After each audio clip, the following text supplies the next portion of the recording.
मित्रांनो, आमच्या चॅनलवर नवीन असाल तर चॅनलला नक्की सबस्क्राईब करा, म्हणजे तुम्हाला मालिकेचे नवनवीन एपिसोड सर्वात अगोदर पाहायला मिळतील.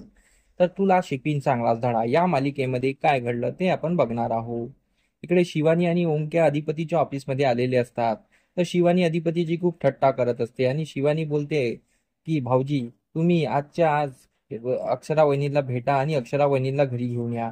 तिची खूप फोर्स करत असते आणि ती बोलते की आज तुम्ही घरी आणायलाच पाहिजे. तिची खूप जिद्द असते. तर अधिपती बोलतो, शिवानी वहिनी, माझ्यापेक्षा तर जास्त तुम्हाला वाटत आहे की अक्षरा इथे यावी, तर तेच होईल. मी आज अक्षराला भेटतो. तर त्यावर अधिपती हसून बाहेर निघून जातो आणि तो बोलतो, मी आज त्यांना भेटल्याशिवाय राहणार नाही. तेवढ्यात अधिपतीला आजीचा फोन येतो. तर मग आजीचा फोन उचलतो आणि बोलतो की आजी, काय झालं? 16 वर्षाची म्हातारी काय बोलते आहे? तर आजी बोलते, अधिपती, तू जिथच्या तिथे आहे गाडीत बस आणि सुनबाईच्या घरी जा आणि लवकरात लवकर सुनबाईला घरी घेऊन ये, तुमचं भांडण मिटवा. तर अधिपती बोलतो, आता तुलाही ते वाटतंय का? हो हो, मी करतो. मी जाऊन भेटणारच आहे आज त्यांना. तर अधिपतीचे बोलणं ऐकून इकडे आजीला पण धीर वाटतो.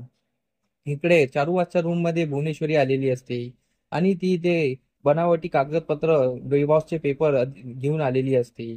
आणि चारुवास बोलते, तू माझ्या रूम मध्ये कशाला आली? तर भुवनेश्वरी बोलते, आम्हाला काही वेळ सुंगलेला नाही तुमच्या रूम मध्ये यायला. आम्ही तुम्हाला हे डिवोर्स पेपर द्यायला आलो आहे आणि तुमच्या सुनेने पाठवलेले आहे. तर यावर चारुवासला विश्वास नसतो. चारुवास बोलतो, हे असं होऊच शकत नाही. हे तू बनवलेले कागदपत्र आहे. तर भुवनेश्वरी बोलते, हो ना, आम्ही बनवलेले आहे ना. तर मग आम्ही तर हे लग्न तोडल्याशिवाय राहणार नाही. त्यांनी आमचं लग्न तोडलं तर आम्ही त्यांचं लग्न टिकू देणार नाही.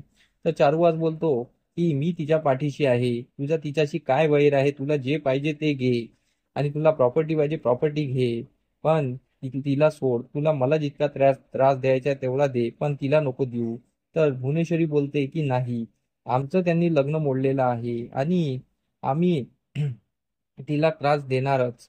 तुम्हाला जे करायचंय करा आणि आम्ही तुमच्यासोबत एक सौदा करतो. तुम्ही आम्हाला खुश ठेवा, आमच्याशी लग्न करा, मग आम्ही सर्व निस्तरायला तयार आहे. तर चारुवास बोलतो, तू सौदा करती आहे का? तर भुवनेश्वरी बोलते, तुम्हाला सौदा वाटते तर सौदा पहा, तुम्हाला जमतं का? तर चारुवास बोलतो, हे या जन्मात तर शक्य शक्य नाही आहे. मी हे करणार नाही आणि तुझ्यावर मला विश्वास नाही आहे. तर यावर भुवनेश्वरी बोलते, मग बोगा, या यावेळेस आम्ही सुनबाईंनी हा खेळ सुरू केलेला आहे. आम्ही याला संपवल्याशिवाय राहणार नाही. इकडे वकील अक्षराच्या घरी आलेले असतात आणि अक्षराच्या घरी आल्यानंतर वकील अक्षराला बोलतात की मॅडम, हे कागदपत्र एक्सेप्ट करा. तर अक्षरा चिडून बोलते की नाही बाबा, हे कागदपत्र घ्यायचे नाही. तर अक्षराचे बाबा तिच्यावर ओरडतात आणि बोलतात की कागदपत्र घेऊन येऊया. तर अक्षराचे बाबा त्या कागदपत्रावर साईन करते आणि ते वकिलाला देते. तर इरा हे बाहेरून बघत असते. इराला जाम खुशी वाटलेली असते. इरा बोलते, वा भुवनेश्वरी मॅडम, तुम्ही खूप छान काम केलं. मग इरा आतमध्ये येते आणि बोलते की बाबा, हे कोण आहेत? तर इराला सावसूपणाचा आवाड घेत असते. तिला सर्व माहीत असते आणि ती मुस्कुरत असते आणि ते वकीलला बोलत असते की तुम्ही कोण आहात? तर वकील बोलतो, मी ऍडव्होकेट वकील आहे आणि मी हे डिवॉर्सचे पेपर द्यायला आली आहे. तर मग ही इरा अधिपतीला नाही ते बोलत असते. गावंडळ वावंडळ सर्व काही बोलत असते. मी तो अगोदरच सांगितलं होतं, हे आपण पोलीस केस केली, ती मागं ताईने घेतली, नाही तर आता पण त्या अधिपतीला आपण धडा शिकवला असता. असं ती खूप काही बोलत असते. तर ही अक्षरा बोलते की इरा बस, अधिपतीच्या शब्दात एकही बोलायचं नाही. अधिपती त्या विरोधात एकही शब्द बोलू नको तू, आणि तुला काही घेणं देणं नाही आहे. अधिपती खूप चांगले आहेत आणि बाबा, मला अधिपतीला फोन करायचा आहे आणि अधिपती सोबत मी 7 जन्म राहणार, पण मी अधिपतीला सोडणार नाही. ते इराच्या पायाच्या खालची जमीन सरकते. इरा बोलते की तू कशाला कॉल लावते त्यांना? तर हे अक्षरा बोलते की नाही, मी त्यांना कॉल लावणार आणि विचारणार. हे खरं नाही आहे, कारण की अधिपती असं करू शकत नाही. तर इथेच आजचा भाग संपतो.